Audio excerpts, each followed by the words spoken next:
অরুণাচল প্রদেশের প্রত্যন্ত এক গ্রাম দিবাং।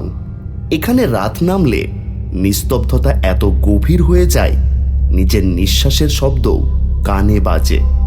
বাইরের কেউ এখানে আসতে চায় না, কারণ রাত হলেই শোনা যায় অদ্ভুত এক ডাক, কখনো মেয়ের কান্না, কখনো বা ফিসফিসানি।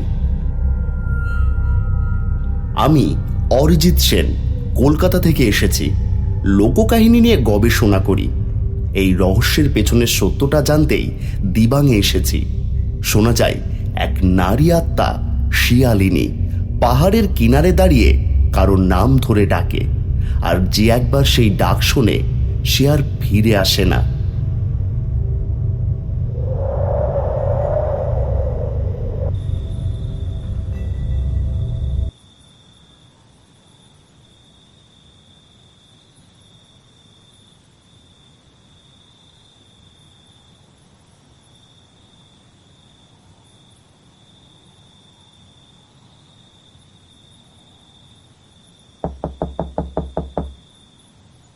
প্রথম রাতেই দরজায় হালকা আঘাতের শব্দ, কুয়াশার মধ্যে যেন কিছু নড়ে উঠল। কে কে ওখানে?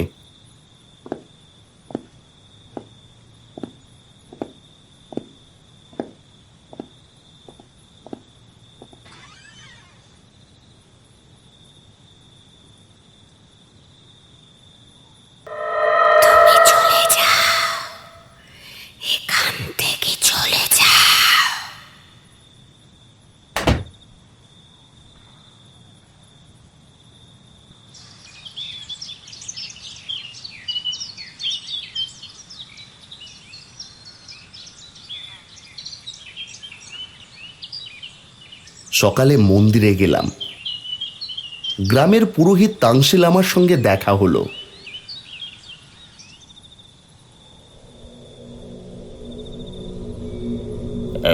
তুমি কতদিন এখানে থাকবে ছেলে? যতদিন না সত্যিটা জানছি। সত্য জানলে হয়তো আর ফিরে যেতে পারবে না।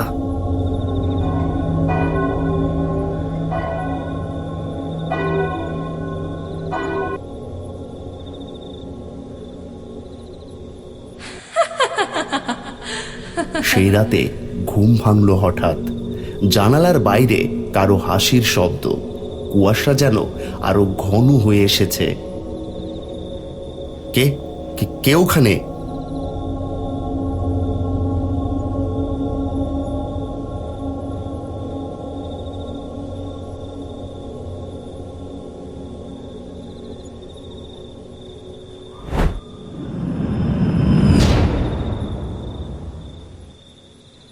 তুমি কেন এসেছো?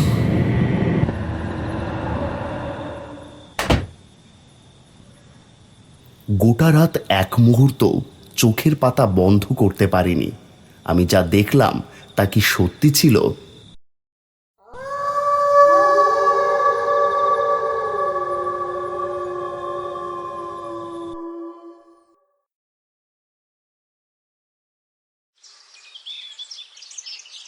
সকালে জাম্বে দাদার মুখে শোনার পর সব পরিষ্কার হলো। ওই মেয়েটা শিয়ালিনী। পাহাড়ের ওপরে একটা গুহা আছে, ওখান থেকে সে আসে। যে একবার ঢোকে সে আর ফেরে না। আমি সেই গুহায় যাব। আমি তোমার সঙ্গে যাব।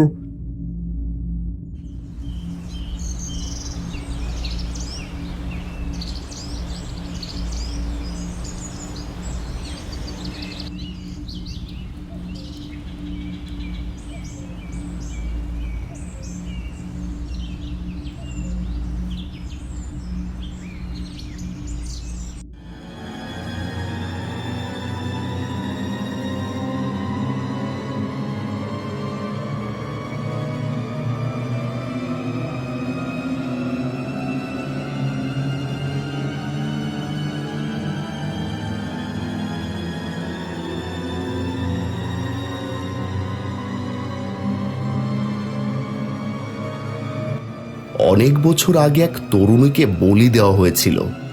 গ্রামের মানুষ ভেবেছিল তাতে অভিশাপ দূর হবে।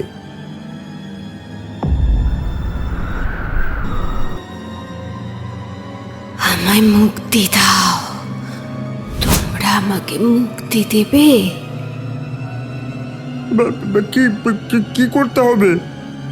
আমার আত্মার শান্তি দাও, আমায় মুক্ত করো।